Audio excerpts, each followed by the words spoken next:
This is a podcast which does not shy away from difficult and vulnerable topics, and we ask you to take care of yourselves when you listen. The content is of an adult nature, and we do swear at times.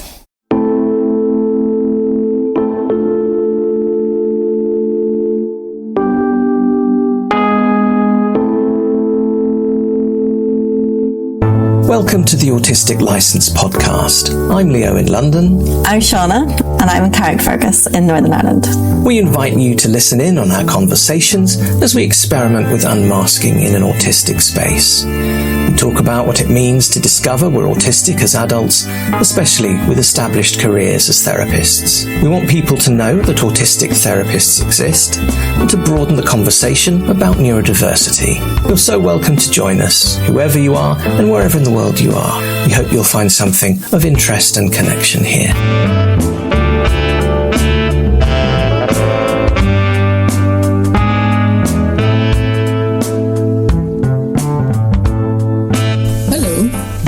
Good evening. Hello. Nice to see you. Hello. Hi there. Can you hear us okay? Yes, yeah. Leo talk? Yeah. Hello. Okay. Hello. Thank you so much for reaching out and agreeing to speak with us. Meaghan Ray.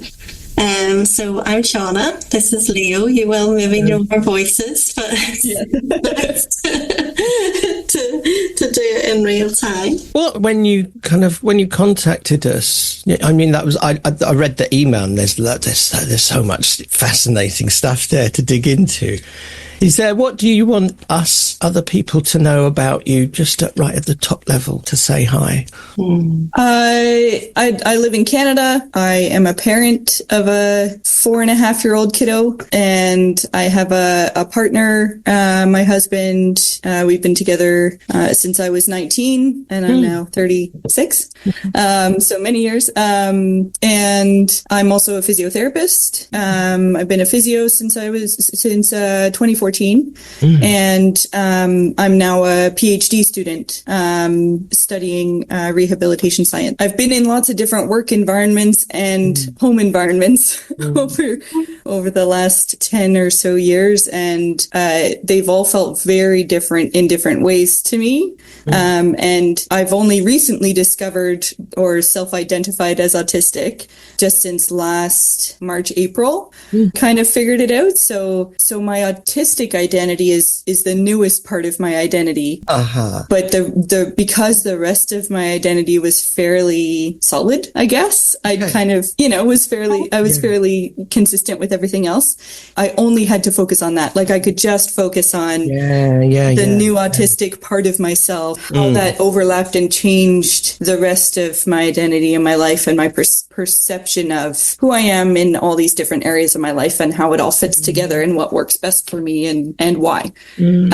So that's been my last year pretty much while I've been doing my PhD work and parenting and all that. I've been really immersed in the autistic side of who I am, and that's how I found you guys. Yeah. Thank you. It's an interesting take on it that you have, that it's like the other things were quite consistent, and then the way you present it is that you then had the space to look at this and almost dialogue with yourself about all of these different parts of the same, and it's refreshing to hear your way of seeing that, because it's so different for different people. Some people, things are not settled, and and it depends when it comes along whether they, it's just, we're all so different in how we tell the story of how that fits in. Yeah, I think a lot of people, the unsettledness of their life is a lot of what leads them to figuring out that they're autistic, because that's kind of the missing piece, or the explanation for why their life isn't working, the way they're told it should. And for me, I definitely had struggles in clinical work. As a physio, I worked mostly in a hospital for about 6 years. And so I definitely struggled with that environment and struggled with burnout, but I already knew I was introverted and non-binary, and just that, and I already knew I had a low social battery, and that environment would be challenging for me. So I went into that work plan with the idea of getting as much clinical experience as I could, as quickly as I could, knowing that would be very challenging for me. It was very challenging, but for more reasons than I realized at the time. And then I transitioned out of that environment to the academic environment, which was my original plan to begin with anyway. And that's much easier for me to manage. And I really enjoy that environment. And so because I had these other explanations for why the things I had struggled with were going to be struggles anyway, I didn't need to find the explanation for it the way I think a lot of people do. I had enough other reasons that I might struggle with those things. So it actually took being exposed to a fellow grad student who is autistic and does research with autistic students, people with racialized experience, and how that overlaps. And hearing her talk about her research and her perspectives on being autistic and autism in general, I really opened my mind and my awareness of just being like, that's me. I could participate in your research because that sounds exactly like me. The first day where we were in class together, she had a lesbian flag sticker on her computer, and she was new to the program and I wasn't. And so at our first break, I went up to her and said, hey, I saw your flag sticker. I'm also queer. I do queer and trans research. We should be friends. And we were friends from then on. But immediately, because of the way I introduced myself, I was just going to say, what a lovely, direct, literal we should be friends because we clearly have this in common. Yes. That's beautifully autistic. It was really funny. And so like talking back over that with her, it was just like, she knew right away that I was autistic, and she found it funny that I hadn't included that in my introduction to her. So it took her a bit to realize that I didn't know that yet. Yes. And then as I was figuring it out, she was like, yes, here's some resources. Keep going. So as I was like exploring it and, taking the online tests and seeing what those told me, and reading about people's experiences and listening to podcasts and seeing what resonated with me with that stuff, I would always go back to her and like text her and be like, this cool thing, this sounds totally like me. Do you do that too? Does that sound like you, or not at all? She's also ADHD and I don't have ADHD. So we have a different experience of autism because of that as well. And so that's been really fascinating. And I also have other friends who have ADHD but are not autistic. So I kind of have the spectrum of like what that looks like, each one looks like on its own, and how they look overlapped in people. And so that was a really interesting part of me exploring being autistic, being able to compare it to friends with various types of neurodivergence and just chatting about what our similar and different experiences are with all the aspects of it. What's wonderful there, or how I heard it anyway, is that you kind of had a mentor, an autistic mentor. So a lot of what you were saying is resonant to me, especially about kind of big changes of identity happening and then them being properly settled and then going, okay, well, I guess for me, it was that I've always, all my adult life, it's been a bit of suspicion in my head that that's part of who I am. But I think I'd never thought of it in the terms that you put it, that all those other things had to be solidified really first. And also, I wonder if for many people who kind of experience that journey that way round, then actually come to, well, I think you said something similar, actually, Meaghan Ray, that I've sorted all these things out. These are all discomforts that I had, and now I understand why, and they're all in place now, and I feel very confident about them. I think you said, why is this still not working?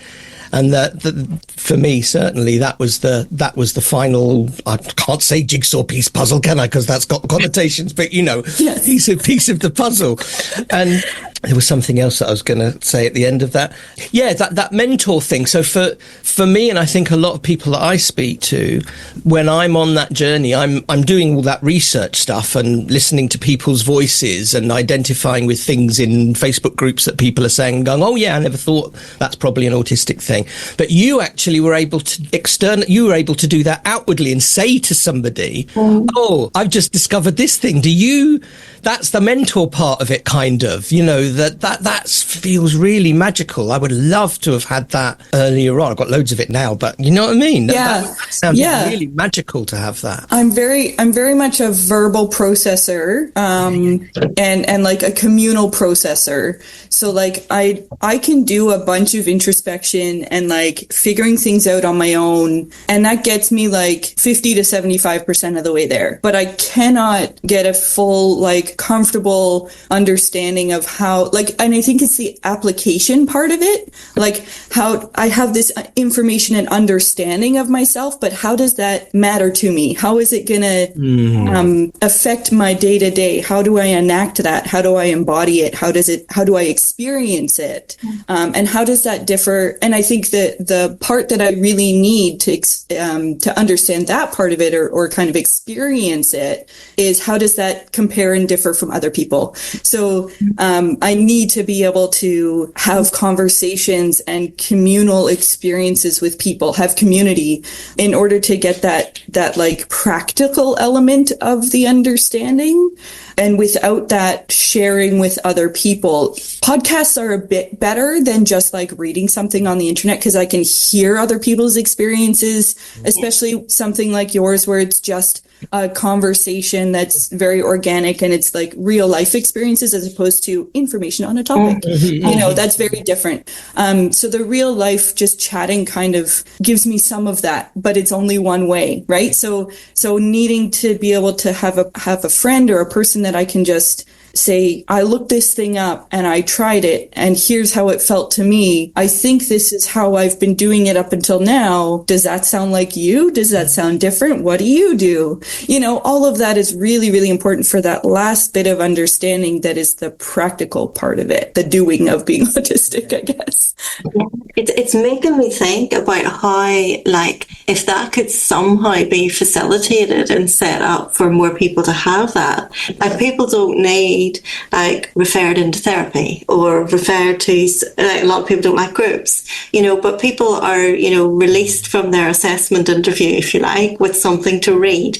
And it's not, if you hadn't have come across that person, and I love that you're giving this credit to her and you're naming her, because she was really foundational for you in your journey. But if you hadn't found her, life would have been different. And for so many people, they self-identify through the internet, through whatever. They may get diagnosis, but then what? Then they have to go through some kind of medicalized or formalized or therapeutic journey to try and get that. When I find some way of matching people up just for the normal everyday, this is me, this is you. Is it like Well, I think part of that for me is that I will seek that out if I don't have it. I hear that in you. I will go and find someone.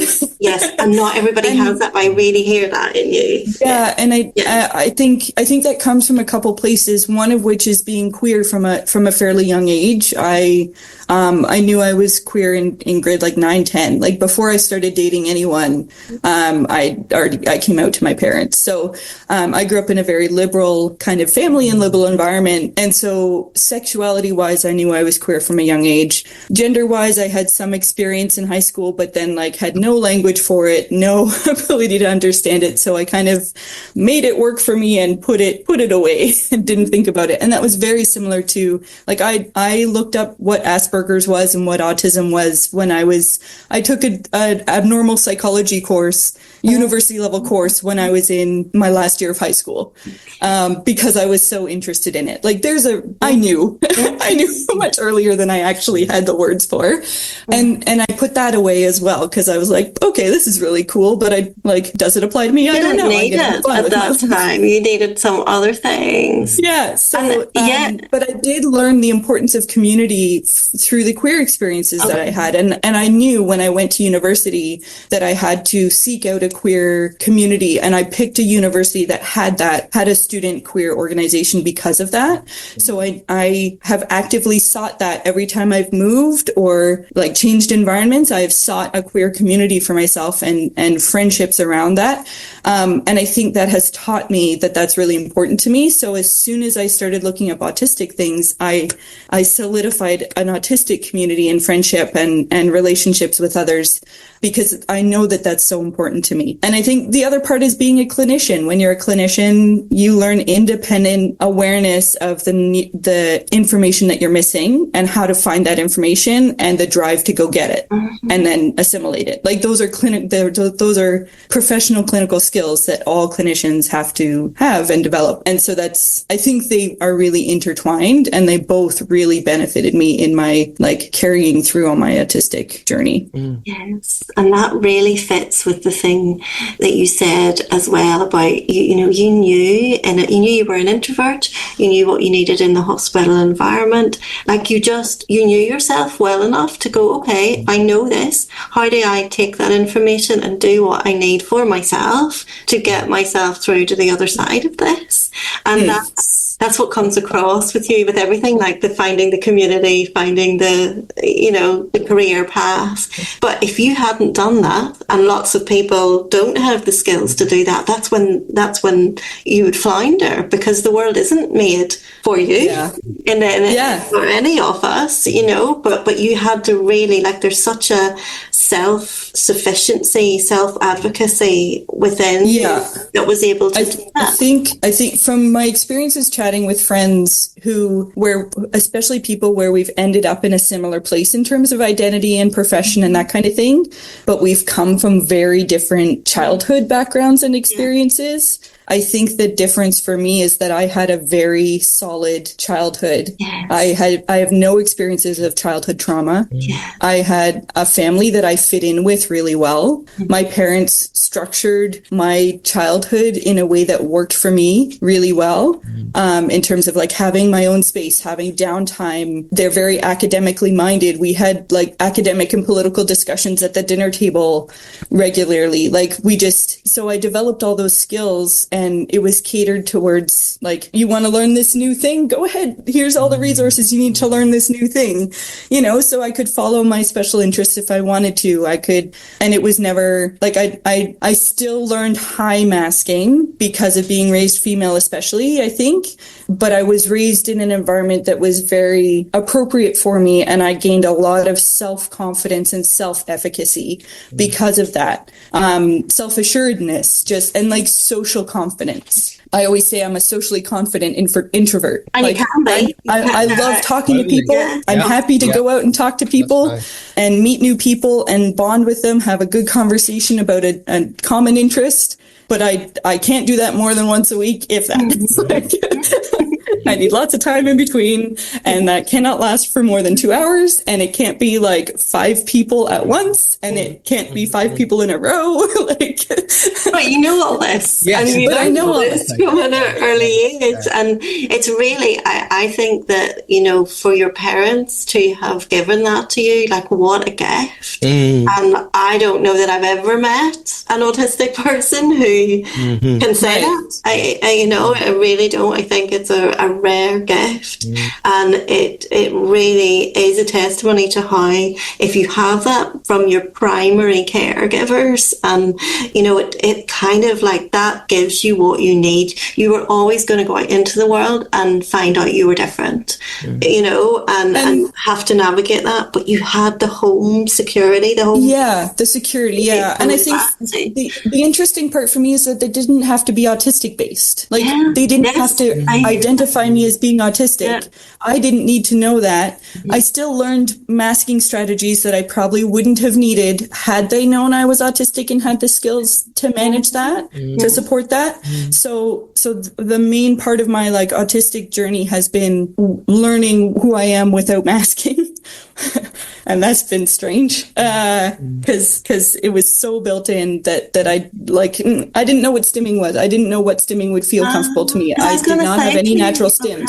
I had to learn how to stim because that was so trained out of me so hard to sit still. So sit still. That's what. Okay. And not flap my hands and not make extra noise. And I think it's partly because my mom is likely also autistic. It's genetic. And knowing the types of things that she controlled in my behavior, those are the things that I have had to work on not controlling in my kids' behavior because they are irritating to me sensorily. So knowing that that's the dynamic that I have with my kid, his echolalia is hard for me to manage for my sensory overload. And I have had to learn strategies as a parent to not censor and teach him to constantly mask the way I think I was taught, because if I was doing that, it would have been irritating to my parents, especially my mom. So that's the autistic part of it wasn't there, but I didn't need it in order to develop the self-efficacy that I then was able to use to do my own autistic discovery journey comfortably. Does that make sense? It really makes sense. Yeah. It really it was a non-traumatic non-autistic childhood, but not in a traumatic way. It was still supportive in so many ways that it was still safe and supportive in development. I'm so excited by how you're talking about that, and it is firing up my ADHD kind of enthusiasm parts that are saying, okay, so what an incredible gift that you then get to give as a parent to your child. But I'm also though thinking is how can we bottle this? How can we formulate something to tell everybody about that children can have some of what you had in that non-traumatic, open, nurturing, not necessarily autistic, but just parenting. Yeah, I think the closest thing is the positive parenting, or it's just like child first parenting. You follow the child's needs. You're sensitive to the child's needs. If they seem to need more downtime, then you structure your day to give them extra downtime. If they are constantly dysregulated when they come home from school, then you don't expect them to be doing their homework or, their music practice or whatever other high demand activity you have for them in the evening immediately when they come home. So you just kind of follow what they need and believe your child's behavior is trying to tell you something and isn't there to be manipulative. Children are not naturally manipulative. All they need is care and recognition and comfort and security and support. And then their behavior will show you what they need. And they will push against the boundaries, not because they're being mean or they want to act out, but because they need to know those boundaries are solid. They need to know where those boundaries are and that they will stay consistent. And that's what gives them that sense of security. And different kids will need to do that pushing against the boundaries more often and more strongly because they have more chaos internally, or because their system does not match with the world around them as easily. So they need to make sure that those boundaries within the home and within the family are still there and are still comfortable and consistent, because when they're out in the world, they're not comfortable and consistent. Yeah. So I think that's why we see that kind of dysregulation and boundary pushing within, for neurodivergent kids against their parents. They have neurodivergent meltdowns just because of their internal experience, but they also tend to be more behavioral, be labeled as resistant and so on in terms of pushing against parental boundaries, because they need the reinforcement that there's something consistent and predictable much more often than neurotypical kids will. So anyway, I have a whole bunch of theories around parenting and parenting neurodivergent kids and I don't know if my kiddo is neurodivergent. He might not be. It's likely he is. Yes. Genetically, he is my genetic child. So likely some, to some degree, but he presents a lot like me. He's hyperverbal. He has a lot of echolalia to some degree, but he already knows how to mask it at daycare. He masks it constantly when he's out. And only recently, like maybe when he was turned 4, just after 4, he had a week where he was constant. All of a sudden, it's like he realized that he didn't need to be turning that off when he was at home. Mm-hmm. All of a sudden, he started doing echolalia constantly at home, literally constant noise. Mm-hmm. And it came out of nowhere. We were like, what is this? It was a little bit before that, but all of a sudden it was constant, and it was shocking to both me and my husband. and we were like, what? Where did this come from? And what is this? And I recognized it as echolalia right away. So it's like interesting that it's just like suddenly showed up to, or ramped up to, 100%. And we chatted with him and whatever. And he's like, oh yeah, I don't like, do you do this all the time at daycare? Like, no. Like it's too noisy. There's other people around. I don't want to bother them. And then we said, like, is this happening in your head all the time? Like, even when you're outside, is this what the inside of your head sounds like? And he's like, yeah, like it's always like this. And I'm like, what? So you've had 4 years of your life, and the inside of your brain has sounded like this the whole time, and you've only just learned that it's okay to let that out at home. For you to know how to interrogate that and ask those questions in a way that is absolutely going to make sense, and to help him to express something. Yes, and even like you saying that, what he expressed to you and you're sharing right now is making me think, I'm like that. He's helping me understand myself, because the more that I organically unmask, my echolalia is more and more and more evident. And when you just said that, is that what your head's like? I'm going, yes, my head's like that too. It's like the little girl in me. Yeah. To say that, and not because you're so. We're getting some sneaky ninja parenting. Releases that to be allowed to be said, and it's so stimmy. Like, it's so good, so nice. It feels so nice to do it.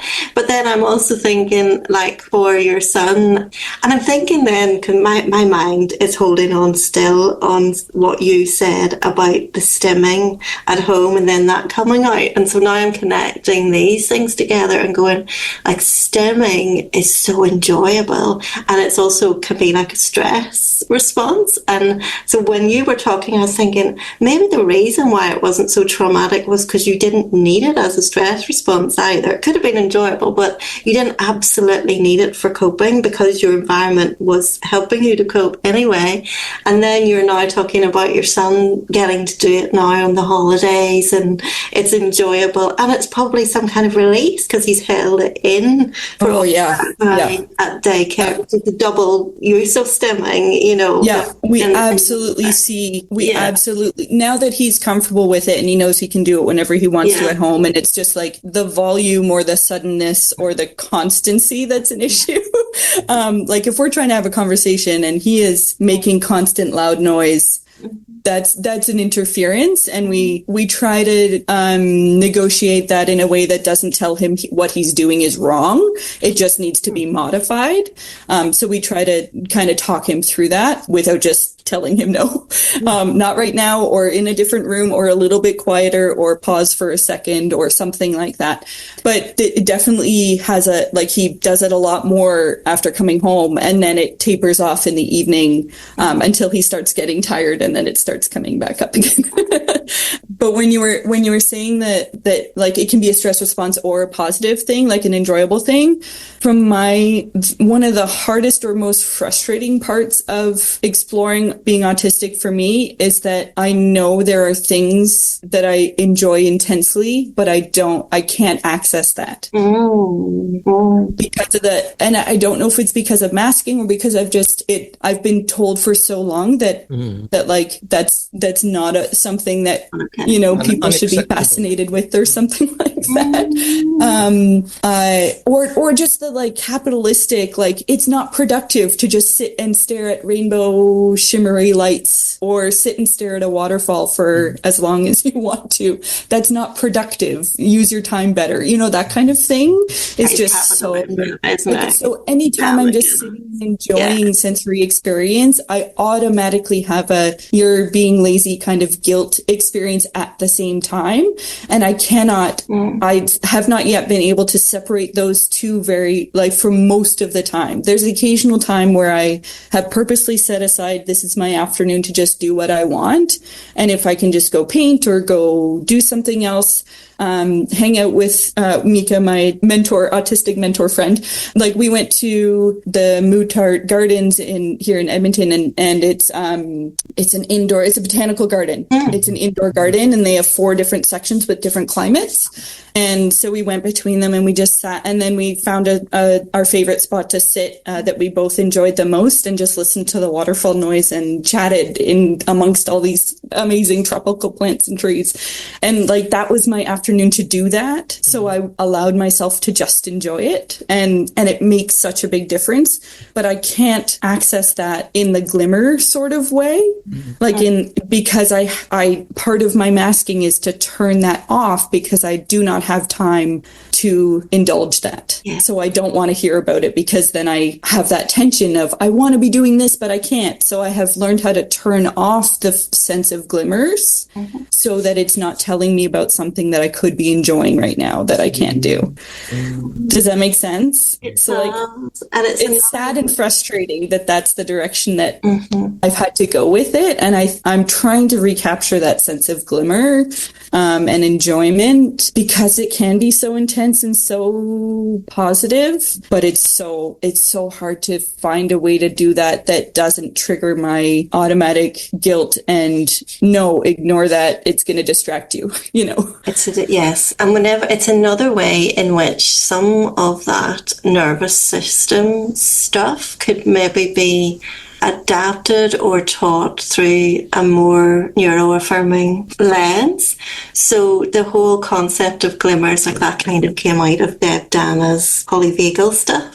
And I remember when I did an experiential training with her for a year when we were doing glimmers, you know, she was talking about how just allow a little bit of it, and then it might get overwhelming, but you can just close it down. And I was going, this doesn't work for neurodivergent people. We can't do that. Obviously, neurotypical people can. And that's why the idea of glimmers works for them, because they can access just a glimmer.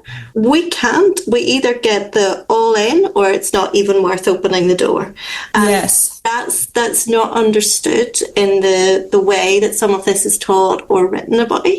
And so then we lose something, you know, and then there is a very real sense of either a disappointment that we can't go there, or else just monotropic, you know, immersion or overwhelm. You know, there's also a very real thing of, this is just too much for me. Like, too much excitement, too much joy, too much, you know, can't be doing with that now. I actually just can't, because I have to be doing something else, as you said, or because of all that scripting, which, you know, we swim in our world, all that stuff. So there's so much in what you're saying, but it's frustrating that we miss out, because we know as well that we've got access to something with our autistic ways of being that just needs different wording and different ways and different permissions, different techniques, I don't know, to be able to access. Hello, Shauna here, recording after the event. You probably want more, and that is good, because this conversation was so rich. There was so much that we have decided to stop here for this episode, and then release another one as soon as we can, in a few days hopefully, which will be the second half of our conversation with Meaghan Ray. Thank you, lovely listeners, for being here with us, spending time with us, listening. We would love to hear from you, as always. If you want to come on and talk to us as a guest, let us know that too. We'd love to hear from you.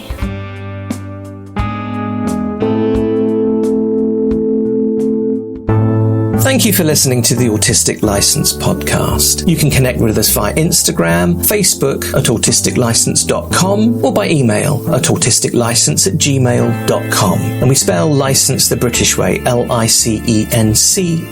We also have a thriving Facebook community. Search for Autistic License Shauna and Leo, or click on the link in the show notes.